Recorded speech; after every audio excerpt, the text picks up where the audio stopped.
မင်္ဂလာပါညီကိုတို့ဒီနေ့ညမြန်မာစံတော်ချိန်တနာရီခွဲမှာအတလီကိုမတ်တွင်နဲ့ဝီရဲတို့ရှင်းမြိုင်ကစားကြမှာပါအတလီကိုမတ်ထီရဲ့နောက်ဆုံး10ပွဲမှာ9ပွဲနိုင်တပွဲတည်နဲ့2ပွဲရှုံးလာပြီးဝီရဲမတ်ထီရဲ့နောက်ဆုံး10ပွဲမှာ6ပွဲနိုင်2ပွဲတည်နဲ့2ပွဲရှုံးလာပါတယ်ဒီနေ့သိရင်နောက်ဆုံးထိတ်တွေ့ဆုံမှု9ပွဲမှာအတလီကိုက2ပွဲနိုင်2ပွဲတည်နဲ့ဝီရဲက2ပွဲနိုင်လာပါတယ်ဆော်ဒီမြန်မာကံမဲ့ဒီပွဲမှာနိုင်ရဲ့တင်းက9တန်းရရှိမှဖြစ်ပြီးဘလူးဘက်မှာဘာစီလိုနာနဲ့တွေ့ဆုံရမှာပါလာ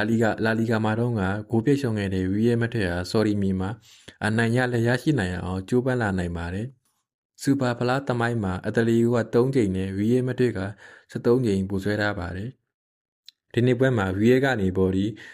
level 40နဲ့ဂိုးပေါင်း3ပေါင်း40ပေးထားပြီးနှစ်ဖက်သွင်းကိုရှိလာနိုင်တဲ့ကြေးဖြစ်ပါတယ်